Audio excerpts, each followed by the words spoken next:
Hello दोस्तों, स्वागत है आपका आपके यूट्यूब चैनल जीनियस सर में। दोस्तों, इस वीडियो में मैं आपको बताने वाला हूं बड़ी से बड़ी पूर्ण वर्ग संख्याओं का वर्गमूल निकालना। तो बने रहिए इस वीडियो के एंड तक। तो चलिए वीडियो को स्टार्ट करते हैं।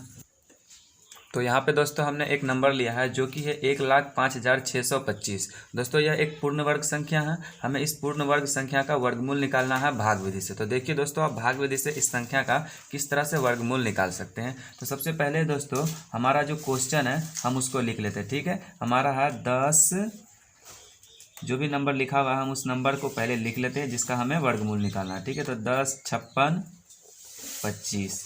अब देखिए दोस्तों, हमें इस संख्या का वर्गमूल निकालना है किससे? भाग विधि से। ठीक है, तो भाग विधि से इसका वर्गमूल निकालने के लिए सबसे पहले आपको क्या करना है दोस्तों, एक लाइन इस तरह से इस नंबर के आगे ड्रॉ कीजिए और एक लाइन इस नंबर के पीछे ड्रॉ कीजिए। ठीक है, इस तरह से हम लोगों ने दो लाइन ड्रॉ कर ली है नंबर्स के आगे और पीछे। ठीक है, अब आपको क्या करना है दोस्तों, आपको इकाई की ओर से यानी कि राइट साइड से आपको दो दो नंबर का जोड़ा बनाना है। ठीक है, इकाई की ओर से राइट साइड से दो दो नंबर का जोड़ा बनाना है। तो इकाई कौन है दोस्तों इस संख्या में? 5 क्या है? इकाई है। ठीक है दोस्तों, 5 इकाई है। तो इकाई की ओर से हमें जोड़ा बनाना है, तो हम 5 और 2 मिलाकर एक जोड़ा बना लेंगे। ठीक है, राइट साइड से, और 6 और 5 मिला के एक जोड़ा बना लेंगे। ठीक है, 2 जोड़ा हो गया, और 0 और 1 मिलके क्या बन जाएगा दोस्तों? एक जोड़ा बन जाएगा। तो टोटल यहाँ पे हमारा 3 जोड़ा बन चुका है। अब देखिए दोस्तों, जोड़ा बनाने के बाद आपको क्या करना है, जोड़ा बनाने के बाद आपको यहाँ पे कोई एक ऐसा नंबर लिखना होता है जिसको उसी नंबर से गुना करने पर आपका पहला जोड़ा यानी 10 के बराबर आए या उससे कम आए, परंतु उससे ज़्यादा नहीं आना चाहिए। तो आप यहाँ पे कौन सा नंबर लिख सकते हैं? आप जो नंबर लिखेंगे उसी नंबर से गुना भी करना है, और गुना करें तो 10 आए या 10 से कम आए, परंतु उससे कम अधिक नहीं आए। ठीक है, तो आप यहाँ पे क्या लिख सकते हैं? तो दोस्तों अगर मैं यहाँ पे 3 लिखता हूँ, ठीक है 3 लिखते हैं, तो 3 को 3 से हम गुना भी करेंगे तो कितना हो जाएगा? 9 हो जाएगा, जो कि 10 से कम है। लेकिन अगर हम 4 लिखते हैं तो 4 को 4 से गुना करना पड़ता है, तो कितना हो जाता है? 10 से ज़्यादा 16 आ जाता है। इसलिए हम 4 नहीं ले सकते हैं, 3 ले सकते हैं। ठीक है, तो चूंकि हमने यहाँ पे 3 लिया है तो आपको दोस्तों इस साइड में भी 3 लेना होगा। जो नंबर आप इस साइड में लेंगे वही नंबर आपको इस साइड में भी लेना है। ठीक है, तो अब 3 का 3 से जब गुना किए तो कितना है दोस्तों? 9 आता है। तो 9 कहाँ लिखेंगे हम? 10 के नीचे लिखेंगे। ठीक है, तो 10 में से 9 को आपको क्या करना है दोस्तों? माइनस कर लेना है। इस तरह से लाइन खींचकर एक क्या करेंगे? माइनस कर लेंगे। 10 में 9 जाएगा, कितना बच जाएगा? 1 बच जाएगा। हम 1 लिख लेते हैं। अब ये जो 3 है दोस्तों, इस 3 को हम यहाँ पर ऐड कर लेंगे। 3 हम यहाँ पे ऐड कर लेते हैं। अब 3 और 3 को जोड़ लेंगे, कितना हो जाएगा? 6 हो जाएगा। ठीक है, इस 3 और इस 3 को जोड़ करके हमारा कितना बन गया? 6 बन गया। अब आपके पास दोस्तों अगला नंबर है 5 और 6 यानी कि 56। तो हम क्या करेंगे? 56 को यहाँ पे उतार लेंगे। ठीक है, सिर्फ 5 नहीं उतारना है, 5 और 6 दोनों एक साथ उतारना है, क्योंकि जोड़ा में है। ठीक है, जोड़ा बनाया है इसलिए हमें एक जोड़ा उतारना होगा। ठीक है, अब आपको क्या करना है दोस्तों, ये 156 बन गया।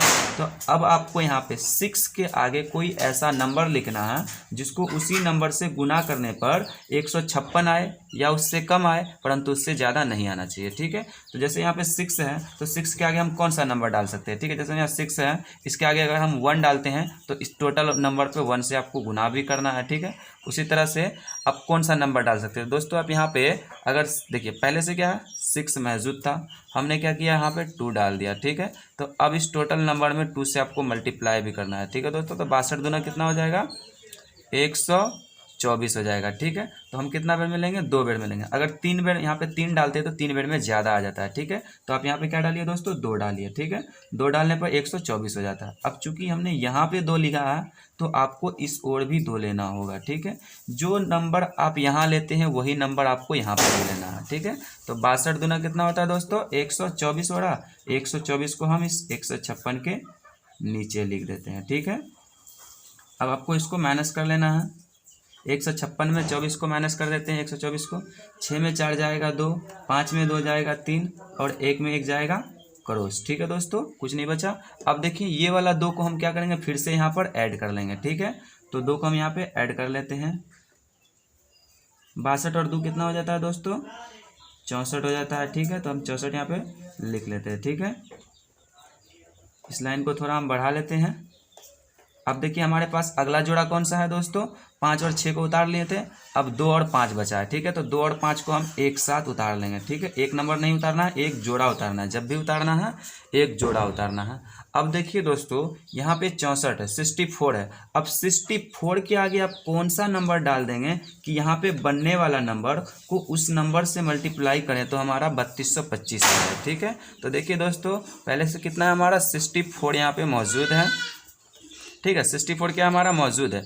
अब आप इसके आगे कौन सा नंबर डाल सकते हैं, तो दोस्तों अगर आप यहाँ पे 5 डाल देते थे कितना बन जाता है, 645 बन जाता है। अब इसको 5 से आप मल्टीप्लाई भी करेंगे तो कितना हो जाएगा दोस्तों, चूँकि 5 लिया है तो आपको 5 से मल्टीप्लाई भी करना होगा, तो करेंगे कितना हो जाएगा, 5 पंचे 25, 5 चौके 20, 2 22, 5 छक्के 30 और 2 32। तो देखिए दोस्तों हमारा कितना आ रहा है, 3225 आ रहा है, जो कि यहाँ पे 3225 है। तो हमको क्या लेना होगा दोस्तों, यहाँ पे 5 लेते हैं। ठीक है, अगर आप 5 से कम लेते हैं तो इससे कम आएगा। हम ले सकते हैं, चाहे तो बराबर ले सकते हैं या उससे कम ले सकते हैं। ठीक है, चूंकि यह एक पूर्ण वर्ग संख्या है, इसलिए अंत में जो है, अंत वाला जब आप जोड़ा उतारेंगे तो वो पूरी तरह से कट जाता है। ठीक है, जब भी पूर्ण वर्ग संख्या का आप वर्गमूल निकालते हैं तो अंत में वो पूरा का पूरा कट जाता है, कुछ नहीं बचता है। ठीक है, तो अब देखिए दोस्तों, यहाँ पे 5 है तो आपको यहाँ पे भी क्या करना होगा, 5 लेना होगा। ठीक है, क्योंकि जो नंबर हम यहाँ पे लेते हैं वही नंबर आपको यहाँ पे भी लेना पड़ता है। तो 645 का 5 से गुना करेंगे तो कितना आ जाएगा दोस्तों, 3225 आ जाता है। ठीक है, तो दोस्तों 645 को 5 जोड़ पढ़ते तो कितना आता है हमारा, 3225 आता है। ठीक है, तो हम यहाँ 3225 लिख देते हैं।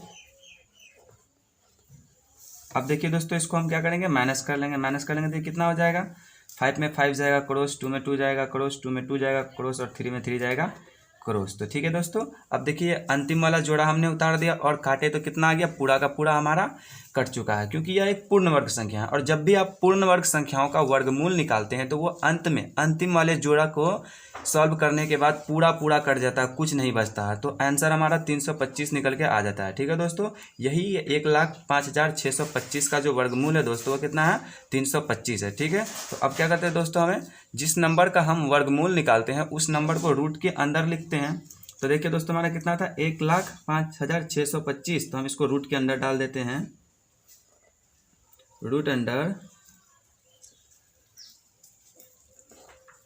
1,05,625। ठीक है दोस्तों, इस नंबर का हमारा आंसर कितना निकल के आता है, इसका रूट अंडर कितना हो गया दोस्तों, 325 है। तो हम 325 क्या कर लेंगे, लिख देंगे। यही आपका क्या हो गया दोस्तों, आंसर आ गया। ठीक है, तो इस तरह से मतलब वर्गमूल निकाला जाता है दोस्तों भाग विधि से। ठीक है, तो यहाँ बड़ी से बड़ी संख्याओं का हम लोग वर्गमूल निकालें, या एक पूर्ण वर्ग संख्या, पूर्ण वर्ग संख्याओं का हम लोग वर्गमूल निकालें हैं। ठीक है दोस्तों, तो इस तरह से आप वर्गमूल भाग विधि से निकाल सकते हैं।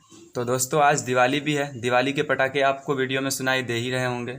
तो आप सभी को दोस्तों मेरी तरफ से दिवाली की बहुत बहुत शुभकामनाएं। तो दोस्तों उम्मीद करते हैं कि आपको ये वीडियो अच्छी लगी है। अगर वीडियो अच्छी लगी हो तो वीडियो को लाइक कीजिए, दोस्तों के साथ शेयर कीजिए, और अगर हमारे चैनल पर आए गए तो प्लीज़ हमारे चैनल को सब्सक्राइब कीजिए। मैं मिलता हूँ आपसे एक नए टॉपिक के साथ, तब तक के लिए धन्यवाद।